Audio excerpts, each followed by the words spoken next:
Բարև ձեզ, Ստեփան Գրիգորյան YouTube-յան ալիքի մասնակիցներ, բոլորիդ ողջունում եմ, այսօր մարտի 10-ն է, մենք շարունակում ենք մեր աշխատանքը, ուրեմն այսօր գլխավորը ինչի մասին մենք կխոսենք, ինչ է կատարվում աշխարհում, այդ ինչ գլոբալ փոփոխություններ են կատարվում աշխարհում, Թրամփի քաղաքականությունը, որը բերեց լուրջ փոփոխությունների աշխարհում։ Օրինակ, հիմա մենք այսօր հստակ կարող ենք ասել, որ Թրամփը չի աջակցի Եվրոպային։ Այս արևմուտք ու արևմուտքում եղած սոլիդարությունը Թրամփը չի ճանաչում։ Առանձին մենք պետք է դիտենք Եվրոպան, առանձին Միացյալ Նահանգները։ Թրամփը դուրս է բերում մեկուսացումից Ռուսաստանը, ակնհայտ պրո-պուտինյան քաղաքականություն է վարում։ Դա էլ փոխում է շատ բաներ աշխարհով մեկ։ Թրամփը հրաժարվեց դաշնակից լինել Ուկրաինայի հետ։ Թրամփը ասում է, մենք հիմա միջնորդ ենք։ Դադարեցրեց աջակցությունը Ուկրաինային։ Ու եթե նախկինում միջազգային խաղի խախտում էին ակնհայտ Թուրքիան Ռուսաստանի հետ միասին, օրինակ Լեռնային Ղարաբաղում, օրինակ Սիրիայում, ակնհայտ Թուրքիա Ռուսաստանի հետ խախտում էին միջազգային նորմերը։ Եվ պատերազմ հրահրելով Լեռնային Ղարաբաղում ու Հայաստանի դեմ, եւ Սիրիայի դեմ ուղղված քայլերում։ Այսօր նաև Միացյալ Նահանգները կարծես թե ուզում են վերանայել միջազգային խաղի կանոնները։ Ուրեմն շատ կարևոր է վերլուծել, ինչ է կատարվում աշխարհում ու ոնց դա կանդրադառնա Հայաստանի վրա։ Ժամանակը եկել է, քանի որ մոտավորապես 50 օր պաշտոնավորում է Թրամփը, կամաց ուրվագծվում է իր արտաքին քաղաքականությունը։ Ու մենք պետք է հասկանանք, ինչ է մեզ սպասում, ինչ պետք է մենք անենք, ու այսօր հենց իմ առաջարկները ես դες կներկայացնեմ ու իմ վերլուծությունը ինչի հետ է կապված այս ձևի Թրամփի բարդ քաղաքականությունը։ Բայց միջև անցնելը դրա այդ թեմային ես պետք է տամ ձեզ շատ կարևոր ինֆորմացիան կապված Եվրոպայի հետ, Սիրիայի հետ, մի քանի րոպե տրամադրեմ նրան, քանի որ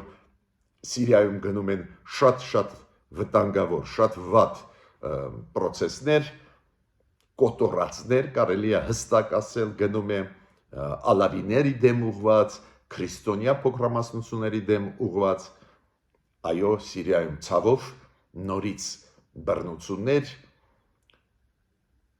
կխոսենք նաև մի շարք քայլերի արված Իլոն Մասկի կողմից, հայտարարություններ, Միացյալ Նահանգների կողմից, Եվրոպայի կողմից ու մի քանի ձեր նամակներին ես կպատասխանեմ ու դրանից հետո կանցնենք գլխավոր այսօրվա թեմային։ Ինչ անի Հայաստանը, ինչ է կատարվում աշխարհում։ Ուրեմն խնդրում եմ բաժանորդագրվել, կիսվել, լայքել, դա օգնում է ու զարգացնում է մեր YouTube-յան ալիքը։ Սկսում եմ այսօրվա իմ հանդիպումը Ստեփան Գրիգորյան YouTube-յան ալիքի շրջանակներով։ Ուրեմն Սիրիայի իշխանությունները, գործող այսօրվա իշխանությունները, որոնք հիշում եք նախկինում կոչվում էին ահաբեկչական խմբեր, այսօր իշխանություն են, մասամբ իրանց ճանաչվեց աշխարհը, նաև այդ թվում Եվրոմիությունը, Միացյալ Նահանգները,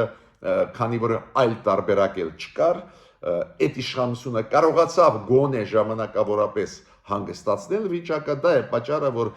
սկսվեց համագործակցություն Դամասկոսում նստած իշխանության հետ Սիրիայի։ Հայաստանն էլ սկսեց իրանց հետ երկխոսություն, ինչը ես ողջունել եմ։ Բայց ցավով այս վերջի 2-3 օրը Սիրիայում գնում է ջարդեր բարիբոնի իմաստով։ Ուրեմն ալավիները, որոնք ապրում են արևմտյան մասում Սիրիայի, Լատակիա, Տարտուս, այնտեղ ինչ որ մի մաս մարդկանց բարձրացրեց հարցեր ինչ որ դժգոհություն արտահայտեցին ու Սիրիայի կենտրոնական իշխանությունը Դամասկոսի ուղարկեց զորքեր, նաև օգտագործում է այլ խմբավորումներ, կա ինֆորմացիա, որ իրանք օգտագործում են նաև իսլամական պետության խմբավորումները, սկսեցին ճնշել այս ալավիների բարձրացրած հարցերը եւ ալավիների ըմբստությունը։ Անկեղծ ես ասեմ, շատ դաժան ձևով հաշվի արդար են անում, ուղղակիորեն ջարդեր, ինֆորմացիոն այդ հոսքը շատ ծանր է, չեմ ուզում կրկնել, ջարդերի նման պրոցեսներ են գնում, առաջերտին ալավիների դեմ եւ առանձին քրիստոնյա խմբերի դեմ։ Պարզ է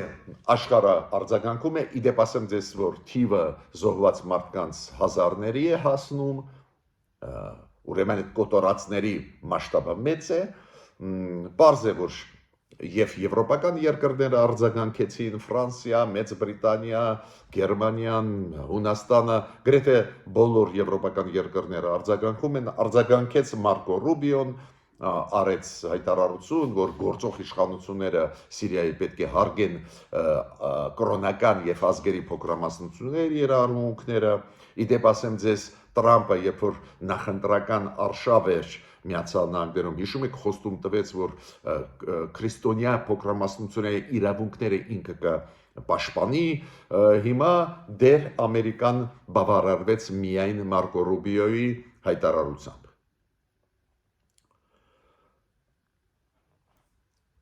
Բանագնացը, կոմիսարը Միացյալ ՄԱԿ-ի գլխավոր կոմիսարը, բանագնացը զբաղվող մարդու իրավունքների հարցերով արեց լուրջ հայտարարություն, Թուրքիան եւ Իրանը արտգործնախարարների մակարդակով հանդիպեցին Սաուդյան Արաբիայում այդ հարցը քննարկելու Սիրիայում ընթացող process-ների։ Արձագանքում է աշխարհը, բայց ցավով չունի մեխանիզմներ կամ ցանկություն կանխել այս ջարդերը։ Ես կասկած չունեմ ու այսօր էլ կնում եմ այս խժդուժությունները արեցին Ռուսաստանի զինվորները, որոնք գտնվում են Լատակիայում եւ Տարտուսում ռազմական բազայում, հակառակ դեպքում չի հասկացվում, այդ ոնց է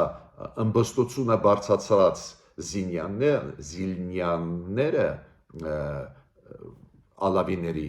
հիմա պահկավում են ռուսական բազայում, Ռուսաստանը իմ կարծիքով այս իրավիճակը ստեղծեցին, քանի որ իրանք սկսեցին ամբողջությամբ կորցնել Սիրիան, իրանց այսօրվա Սիրիայի կառավարությունը պահանջում են Ռուսաստանից, որ դուրս գան Սիրիայից իրանց ռազմաբազաները դուրս բերել, ու իմ կարծիքով իրանք ինչ որ շրջանակներում ալավիների այլ քրիստոնյա ժողովուրդների դժգոհություն առաջացրեցին, դրդեցին այդ քայլերի ու հետո էլ չօգնեցին։ Բայց միտքս ինչու՞մ է կայանում, բարդ իրավիճակը, ցավով պետք է ասեմ, զոհվում են անմեղ մարդիկ, նաև այդ թվում երեխաներ, կանայք։ Հիմա Իսրայելի կնեսետը, պարլամենտը Իսրայելի հիմա քննարկում է շատ կարևոր հարց դուրս գալու առողջապահական համաշխարհային կազմակերպությունից։ Դու գիտեք, առողջապահական համաշխարհային կազմակերպությունը դա ՄԱԿ-ի ստորաբաժանումներից մեկն է, ու իրանք ուզում են դուրս գալ սոլիդար լինելու Միացյալ Նահանգների հետ։ Իրանց սոլիդարությունը ցույց տալու համար համերաշխությունը Միացյալ Նահանգների հետ։ Ավստրալիայի վարչապետը արեց շատ կարևոր հայտարարություն, որ եթե զինադադարը հաստատվի Ուկրաինայում, իրանք պատրաստ են Մեծ Բրիտանիայի հետ, այլ եվրոպական երկրների հետ իրենց խաղաղապաներին ուղարկել Ուկրաինա։ Անչափ կարևոր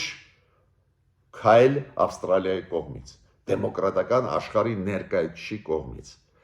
Դուք գիտեք, որ Ուկրաինայի կողքը կանգնած է Եվրոպան, Ճապոնիան, Ավստրալիան, Նոր Զելանդիան, Կանադան, բոլոր դեմոկրատական աշխարհի երկրները շարունակում են օգնել Ուկրաինային։ Ու այս հայտարարությունը անչափ կարևոր է, քանի որ մեծ գաղտնիք չի, որ Ավստրալիան դաշնակից է Միացյալ Նահանգների, բայց Ավստրալիան ասում է մենք չենք կիսում Տրամպի քաղաքականությունը ուղղված Ուկրաինայի դեմ եւ աջակցող Պուտինին։ Ավստրալիան ասում է մենք կշարունակենք Ուկրաինային աջակցել նաեւ այդ խաղապաներով։ Ֆրիդրիխ Մերցը, դուք գիտեք, շատ հավանական կանցլերը վարչապետը Գերմանիայի ընտրություններից հետո իր կուսակցությունը առաջի տեղը զբաղեցրեց, շատ հավանական է, որ կոալիցիան կստացվի, ուրեմն ինքը մոտ ժամանակներս կլինի Գերմանիայի կանցլեր։ Ինքը հայտարարեց, որ իրանք պլանավորում են բանակցություններ անցկացնել Ֆրանսիայի հետ, Մեծ Բրիտանիայի հետ, որ միջուկային այդ զսպիչ մեխանիզմը, միջուկային զենքը տեղավորեն Գերմանիայում հենց Ֆրանսիայի միջուկային զենքը։ Ինքը ավելին ասեց, մենք մտահոգություն ունենք, որ Տրամպը նույնիսկ F-35-ը, որը մենք ունենք, կանջատի։ Դուք գիտեք, այդ F, որ ասում են 35-ը, Տրամպը տվեց, Միացյալ Նահանգները տվեցին Ֆրանսիային, չգիտեմ Իսրայելին եւ այլ, բայց եթե չուզենան, որ օգտագործվի, համապատասխան մեխանիզմներ կան անջատելու։ Ու Գերմանիայի պոտենցիալ կանցլերը ասեց, մենք այդ մտահոգությունը ունենք, որ Տրամպը կարող է ընդհանրապես հրաժարվի Եվրոմիությանը, Եվրոպային աջակցելու։ Այո, այդ մտահոգությունը կա, դա է պատճառը, որ հիմա բոլորը պատրաստվում են նոր իրողությունների։ Տրամպը կարող է միջուկային զենքը Գերմանիայից դուրս բերի։ Ուրեմն պատրաստվում են այս նոր զարգացումների, ինչին մենք էլ պետք է սովորենք։ Նոր իրողությունը։ Այսօրվանից սկսվում են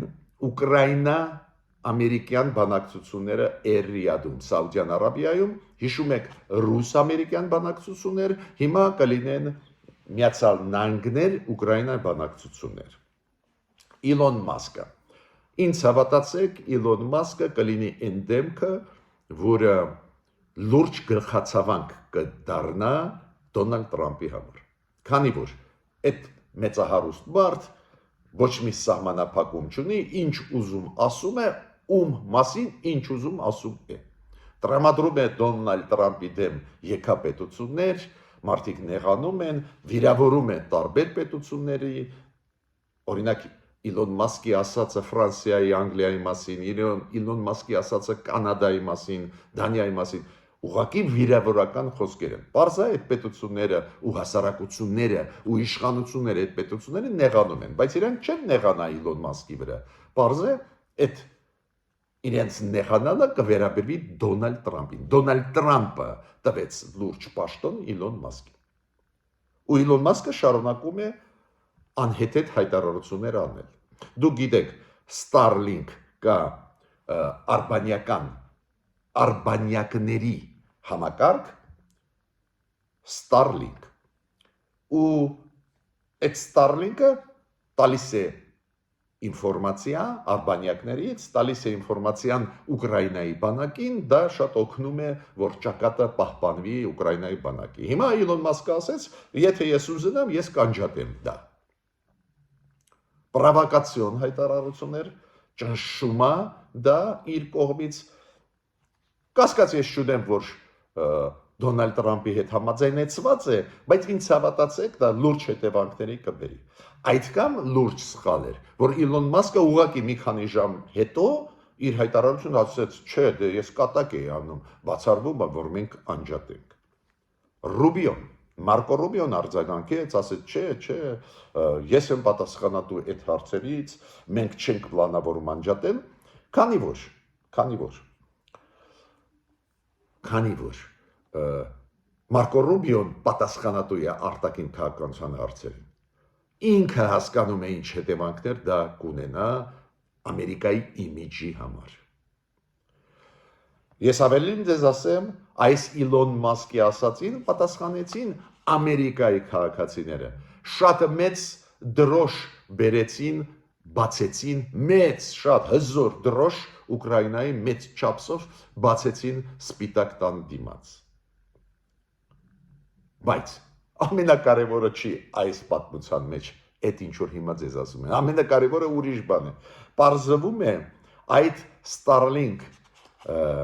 արբանյակային համակարգի մուծում է Լեհաստանը։ Լեհաստանը պատվիրեց, որ իրանք տան ինֆորմացիա Ուկրաինային ու Լեհաստանը փակում է փողը ու մուծում է դրա համար։ Այդ Իլոն Մասկը չի անում, այդ Միացյալ Նահանգները չեն անում, Լեհաստանի արտգործնախարարը Սիկորսկին արձագանքեց, ասաց ինչի մասին է խոսքը։ Մենք պայմանագրով ձեզ հետ աշխատում ենք այս Starlink համակարգի հետ։ Պայմանագրով մենք մուծում ենք այդ ինֆորմացիայի համար, դուք գիտեք, դա շատ ընդունված է, Հայաստանը նաև օգտվում է այլ արբանյակների համակարգերի տարբեր երկրների, նաև Իսպանիայի հետ, դուք գիտեք, դա այդ պայմանագրերը Հայաստան, Իսպանիա, այդ շատ ընդունված է աշխարհով մեկ, եւ պետությունները իրանց արբանյակները ունեն, եւ այդ արբանյակների ինֆորմացիան կարող են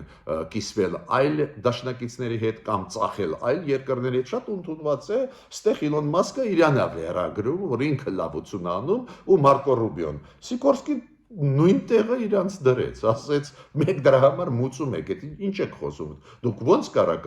անջատել դա։ Ես ինչի այդ օրինակը բերեցի, ցույց տալու համար, որ իրոք Միացյալ Նահանգներում իշխանության եկած մարդիկ, ովքեր հաճախ ուղղակի տարական գիտելիքներ չունեն ու իմ կարծիքով շատ սխալ էր, որ Իլոն Մասկին այդքան շատ իրավունքներ Դոնալդ Տրամպը տվեց։ Ռեալ այդ մարդը ոչ մի բանի համար պատասխանատու չի, անում է հայտարարություններ, միգուցե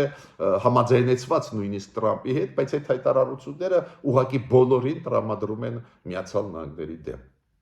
Հույսով եմ, որ Դոնալդ Տրամպը, քանի որ ինքը ընտրված է Ամերիկայի ժողովրդի կողմից,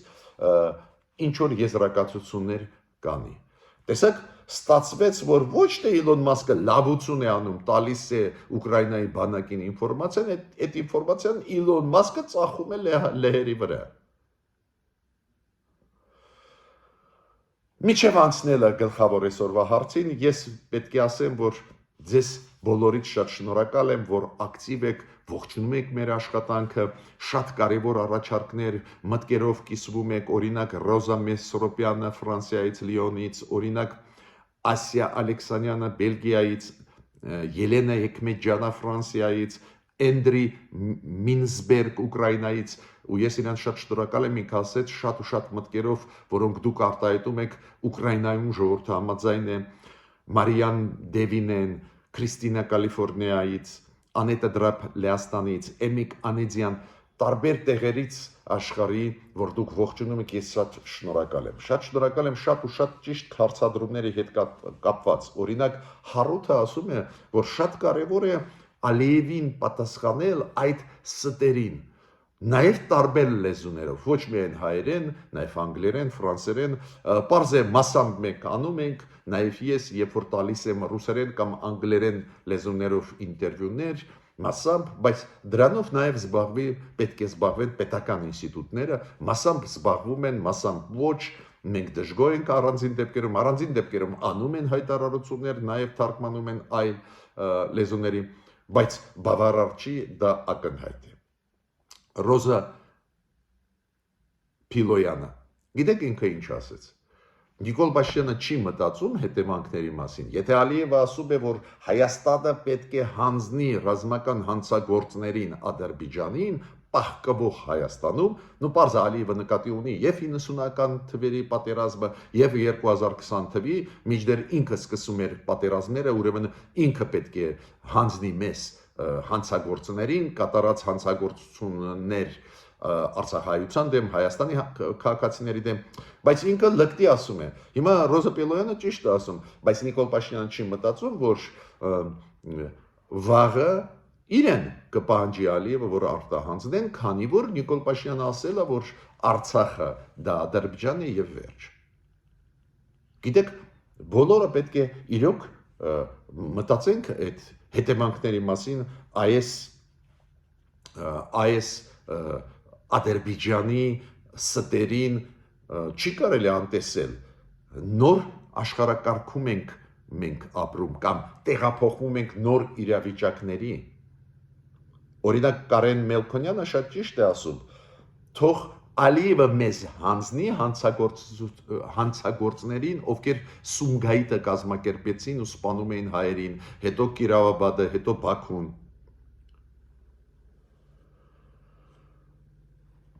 Հիմա Նայրան, Հովանես Հունանյան, այլ մարդիկ նաև մի հարց բարձրացնում են։ Պարզ է, որ Ալիևը վաղը կպահանջի նախկին նախագահներին, որ հանձնենք Հայաստանին։ Ու կիսակատակ ասում են կարող է հանձնենք, ազատվենք Ալիևից, նու պարզ է, որ ոչ ոքում մենք իրավունք չունենք հանձնելու, նույնիսկ եթե շատ դժգոհ ենք նախկիններից, բայց ուզում եմ ասել, մարդիկ մտածում են, մարդիկ ասում են, այս ինչ է կատարվում։ Ու պետք է ասեմ, որ նաև Արպինե Ասանյանը, այլ մարդիկ բարձրացնում են հարց կապված Սիրիա հայերի հետ։ Այդ սերումը, որ հիմա գնում է Լաթակիայում, Տարտուսում, այդ մասում Սիրիայի, որտեղ ալավիներ շատ են ապրում, նաև ապրում են հայեր, նաև ապրում են այլ քրիստոնյաներ։ Ոստեղ նորից մեր իշխանությունը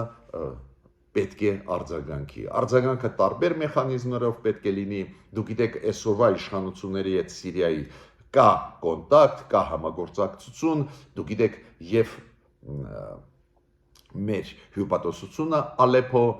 քաղաքում աշխատում է եւ Դամասկոսում մեր դեսպանատուն։ Ուրեմն պետք է այդ մեխանիզմները օգտագործենք,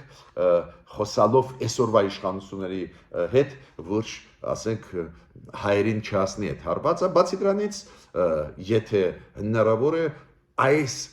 գոտիներից, որտեղ որ հիմա գնում են ռազմական գործողությունների եւ այլ դուրս բերել ժամանակավոր գոնե հայերին։ Ես ինչքան հասկանում եմ, այդ մասում մեծ թվով հայեր չեն ապրում, ուրեմն հնարավորություն կա ինչ որ քայլեր անել։ Համաձայն եմ ձեզ հետ, դա է իմ առաջարկը կառավարության, որ պետք է արձագանքի։ Այո, մենք նաև արձագանք կտանք միջազգային հարթակներում, որ աշխարհը իմանա, որ այնտեղ վտանգներ կան նաև սփյուռքայության համար։ Բայց առաջի հերթին իշխանությունները, որոնք ունեն կոնտակտ գործող այսօրվա իշխանությունների հետ Դամասկոսում, ինչքան գիտեմ, վատ կոնտակտ չի, պետք է օգտագործեն։ Հիմա ես անցնում եմ գլխավոր այսօրվա թեմային։ Ինչ անել այս իրավիճակում, որը կա, ու ինչ մեծ process-ներ են գնում աշխարհում։ Նայեք, միջև Տրամպի ընտրվելը Արևմուտքը միասնական էր։ Եվրոմիություն, Միացյալ Նահանգներ, Մեծ Բրիտանիան, Միացյալ Նահանգներ, Կանադան, Միացյալ Նահանգներ, Ճապոնիան, Ավստրալիան, Արևմուտքը միասնական էր։ Հիմա փոխվեց, Արևմուտքը բաժանվեց նվազագույնը երկու մասերի։ Միացյալ Նահանգները առանձին Եվրոպան, առանձին Կանադա։ Դա մարտահրավեր է նաև մեզ համար։ Ինչու մարտահրավեր է մեզ համար, քանի որ երբ որ Միացյալ Նահանգները, Եվրոմիությունը ունեին նույնատիպ դիրքորոշում կապված հայ-ադրբեջանական հարաբերությունների հետ, անընդհատ օգտագործում էին ճնշումը Ադրբեջանի վրա, որ Ադրբեջանը մեզ այդ հարցերը լուծի ոչ թե ուժով, այլ բանակցությունների միջոցով, դա մի իրավիճակ է, մի երկրորդ իրավիճակ, երբ որ հիմա Միացյալ Նահանգները Եվրոպայի հետ չեն, Միացյալ Նահանգները առանձին ինչ որ քաղաքականություն կվարեն Հարավային Կովկասում, Եվրոմիությունը այլ քաղաքականություն։ Պարզը դա Ադրբեջանի համար կարող է լինել սիգնալ, որ Ադրբեջանը լուծի մեր դեմ ուժով հարցերը։ Քանի որ գլխավոր դերը Բայդենի ադմինիստրացիայի ինչու՞մ էր։ Իրանք անընդհատ խրախուսում էին Ադրբեջանին լուծել հարցերը բանակցությունների միջոցով։ Հիմա այս գործոնը չկա։ Թրամփի ադմինիստրացիան իմ կարծիքով չի էլ հետաքրքրված Հարավային Կովկասում։ Նու այս փուլում էս ավիճակը։ Ու ոչ մի ճնշում Ալիևի վրա չկա Ամերիկայից։ Եթե ճնշում լինի, կլինի մենակ Եվրոպայից, որ ու կա Եվրոպայից, որ չես կարող ուժով լուծել։ Դա կարող է բավարար չի լինել։ Հիմա նախկինում Ռուսաստանը կոշտ մեկուսացման մեջ էր։ Թրամփը օգնում է Ռուսաստանին դուրս գալ մեկուսացումից։ Դա նշանակում է Ռուսաստանը կկարողանա ինչ որ գործողություններ ծավալել ոչ միայն Ուկրաինայի դեմ, այլ Ադրբեջանի հետ միասին Հայաստանի դեմ։ Դες նոր ինչ որ բաներ են բացվում։ Մենք այդտենց էլ գիտեինք, որ Ռուսաստանը Ադրբեջանի հետ մեր դեմ է, բայց մի բանը ռեսուրս չունի Ռուսաստանը, մյուս բանը Տրամպը օգնում է, որ մեկուսացումից դուրս գա Ռուսաստանը, այլ պատճառներով, մեզ հետ դա կապված չի, բայց Ռուսաստանը դա կարող է օգտագործել մեր դեմ։ Ես պետք է ասեմ, որ 2007 թվականից հիշում եք հայտնի Մյունխենյան ելույթը Պուտինի ուղղված ՆԱՏՕ-ի դեմ, Եվրոմիության դեմ, այդ պայից Ռուսաստանը սկսեց դուրս գալ միջազգային խաղի կանոնների դեմ։ Թուրքիան, երբ որ սկսվեց արաբական գարունը, այդ իրար հետևից հեղափոխությունները արաբական աշխարհում, նաև հասավ Սիրիային, Թուրքիան այն ժամանակվանից սկսեց հրաժարվել միջազգային խաղի կանոններից։ Ռուսաստանը 2007 թվականից, Թուրքիան մոտավորապես 2010-11 թվականներից։ Այս երկու խաղացողները կամաց-կամաց սկսեցին խախտել տարբեր շրջաններում, տարածաշրջաններում միջազգային խաղի կանոնները։ Դուք դա տեսաք Սիրիայում, Թուրքիայի ու Ռուսաստանի գործողությունները Սիրիայում, մասամբ Լիբիայում, քայլեր, որոնք ակնհայտ դեմ էին միջազգային խաղի կանոնների։ Դուք դա տեսաք թուրք-ռուսական դաշինքը աջակցելու Ադրբեջանին սկսելու պատերազմ Լեռնային Ղարաբաղի եւ Հայաստանի դեմ։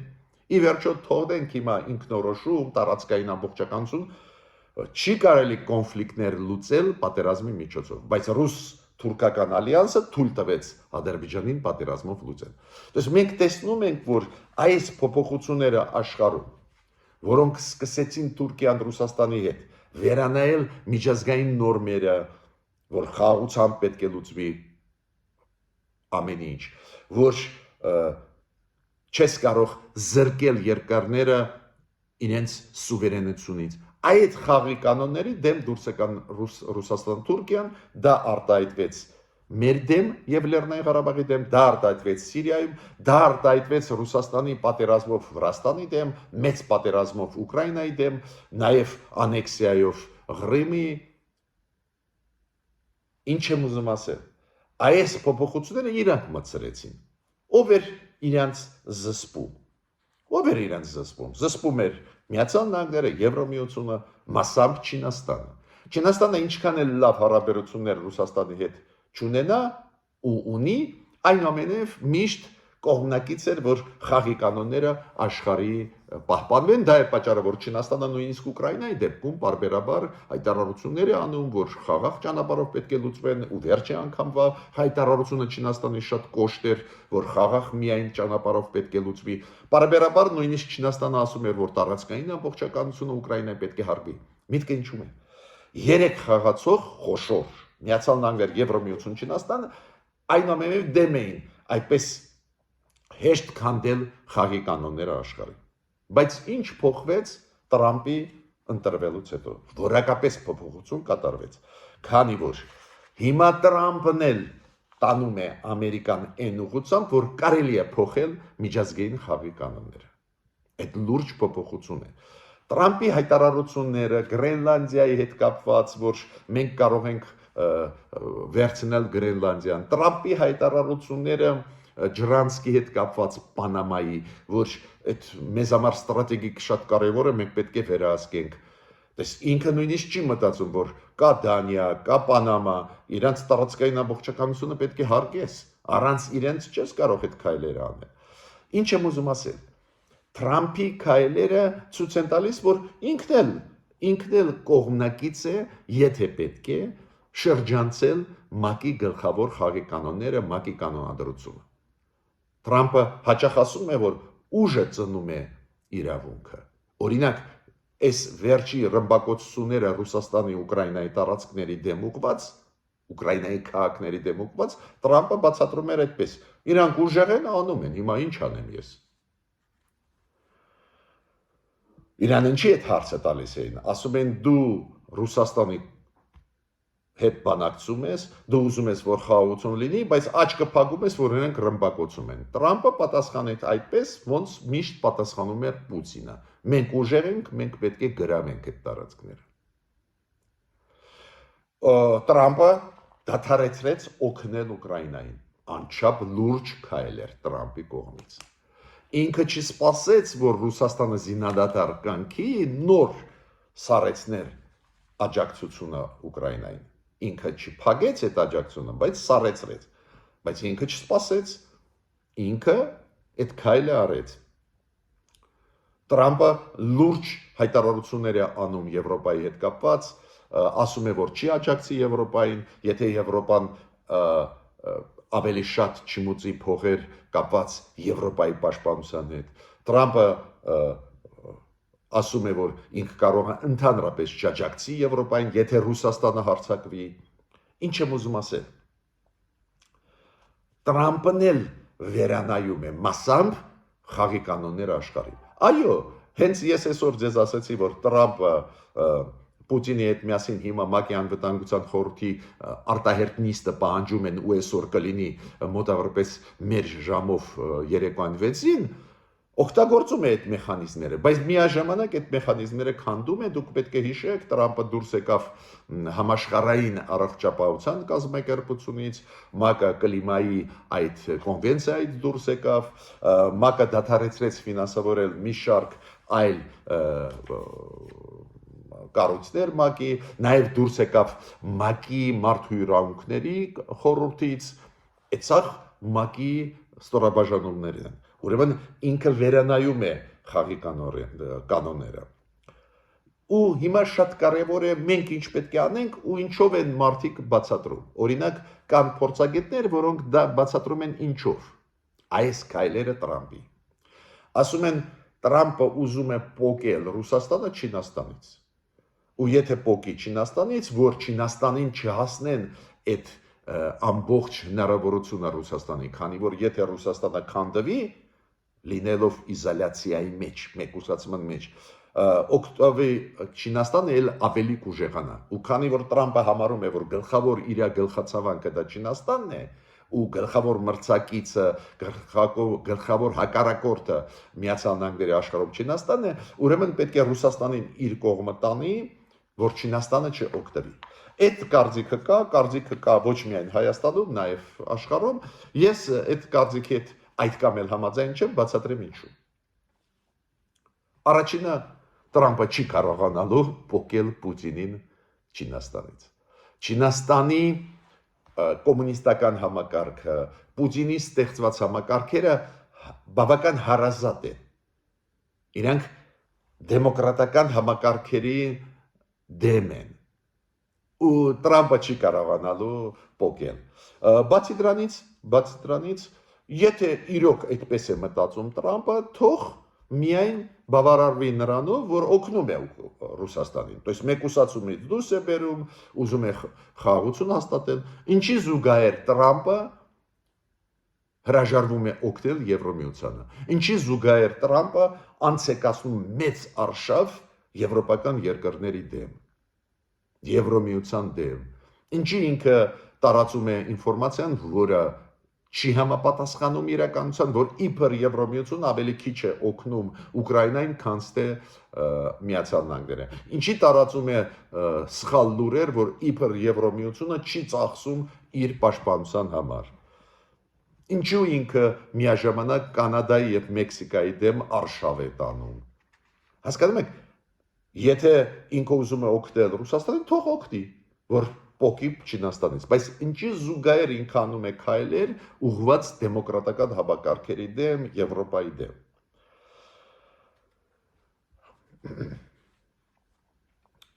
Այո, շատ են ասում, որ Միացյալ Նահանգները համակարգային երկիր են, ժողովրդավարությունը ամուր հիմքեր ունեն, համակարգը աշխատում է, դատարաններ, կոնգրես, կառավարություն իրար փոխադարձ զսպում են, բայց ես պետք է ասեմ, որ այնուամենայնիվ տեսնում եմ վտանգներ հենց ժողովրդավարության համար Միացյալ Նահանգների, Քանի որ նույն Իլոն Մասկը ում տվեցին մեծ լիազորություններ, ինքը հիմա ստուգում է էֆեկտիվությունը պետական ինստիտուտների ու դուք գիտեք իրանք բարի բուն իմաստով պետական ինստիտուտները իրար հետևից փորձում են կամ փակել կամ թույլատրել, նաև այդվում հատուկ ծառայությունների տարբեր ստորաբաժանումներ բացահայտում են ինֆորմացիա, որը պետք է գաղտնի լինի, միտքս ինչու՞մ է։ Այս մեծ ավանդույթներ ժողովրդավարության հետ կապված, հրապարակայնության հետ կապված, այդ մեխանիզմները հակակշռների հետ զսպումների, այո, կան, ես հույսով եմ կաշխատեն ու կբերեն նրան, որ ավելի չափավոր քաղաքականություն վարի Դոնալդ Տրամպը, բայց այսօր մենք տեսնում ենք միայն մեկ բան, որ Դոնալդ Տրամպը աջակցում է Ռուսաստանին, Դոնալդ Տրամպը չի աջակցում Եվրոպային, Դոնալդ Տրամպը Ուկրաինային դադարեցրեց աջակցել, մինչդեռ Ռուսաստանը ուզում է մեկ բան՝ կլանել Ուկրաինային։ Չխափնվեք հայեր, երբ որ ձեզ ասում են, որ Ռուսաստանը ուզում է այս 4 շրջանը ուղղիմը թողնի իրան ու խաղաղության կգնա։ Ոչ, Պուտինի նպատակը ամբողջ Ուկրաինան վերահսկելն է։ Նույնը Ալիևը։ Ալիևն էլ ուզում է ամբողջությամբ թույլատրել Հայաստանը, վերահսկել Հայաստանը եւ մեզ ստիպել կապիտուլյացիայի։ Նույն ծրագիրն է։ Բայց ինչ մենք պետք է անենք, որ այս նոր իրողություններում աշխատենք։ Առաջինը ակնհայտ է, պետք է փորձենք աշխատել Միացյալ Նահանգների հետ էֆեկտիվ, ակտիվ։ Դժվար է։ Դոնալդ Տրամպը հիմա կենտրոնացած է Մերձավոր Արևելքի, Ուկրաինայի հարցերի վրա, Գրենլանդիայի հարցի վրա, Պանամայի ջրանցքի հարցի վրա, պարզ է Հարավային Կովկասին այդքան ուշադիր չեն, բայց մեզ պետք է որ ուշադիր լինեն, ուրեմն կառավարությունը պետք է փորձի իր խողովակներով աշխատել Դոնալդ Տրամպի հետ։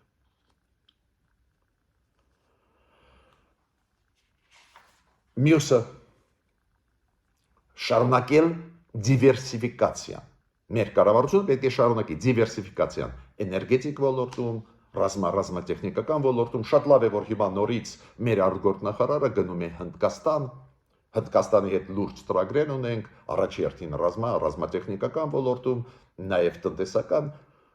դիվերսիֆիկացիան շարունակել։ Տարբեր ոլորտներում, օրինակ, հիմա պետք է նորից բզել, փորձել Միացյալ Նահանգներին ուշադրություն դարձնել այն պլանների վրա, որ մենք ուզում ենք Միացյալ Նահանգների մոդուլային ատոմակայան բերել Հայաստան։ Դա կհետաքրքրացնի Տրամպին։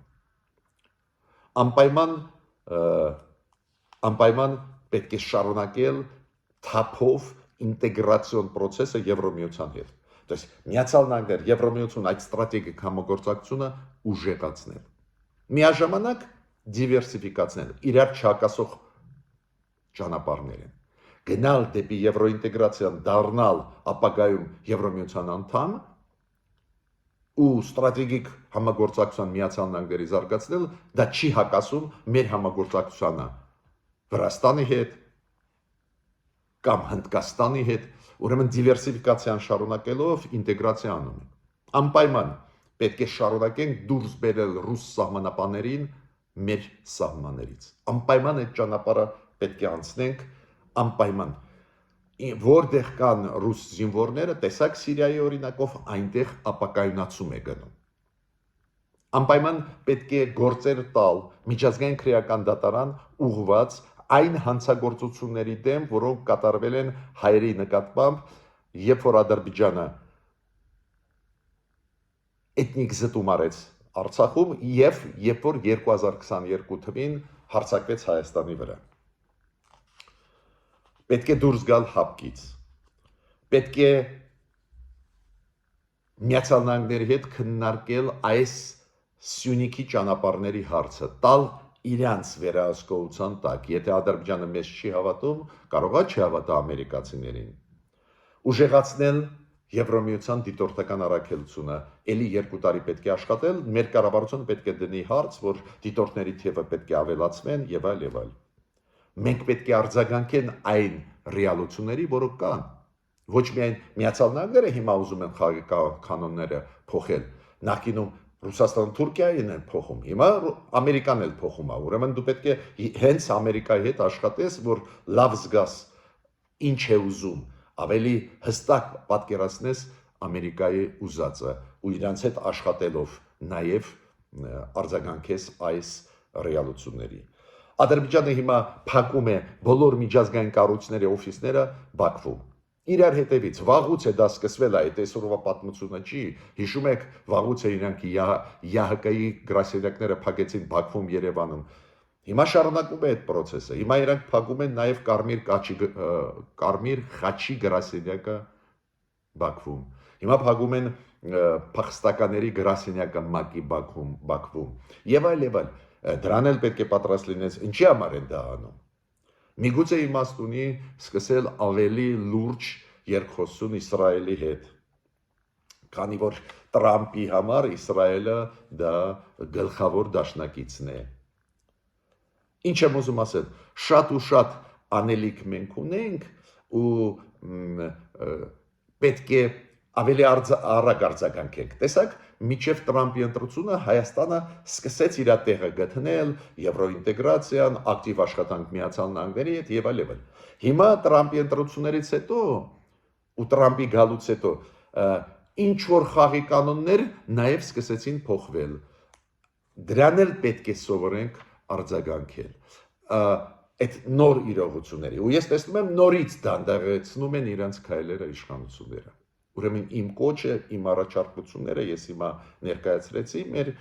հասարակությանը եւ կառավարության ու ուզում եմ գլխավոր միտքը ասել։ Այս նոր իրողությունների դեպքում էլ մենք պետք է ակտիվ լինենք։ Շրջահայաց ու շատ ակտիվ, բայց չմտածել, որ մենք պետք է հետ կանգնենք օրինակ եվրոինտեգրացիային։ Եվրոինտեգրացիայի ճանապարհը միանշանակ ճիշտ ճանապարհ է։ Ստրատեգիկ համագործակցությունը Ամերիկայի հետ միանշանակ ճիշտ է։ Այս բևերի հետ մենք պետք է լինենք։ Բայց դա չի բացառում մեր դիվերսիֆիկացիան այլ խաղացողների հետ։ Միջ նոր հանդիպումներ։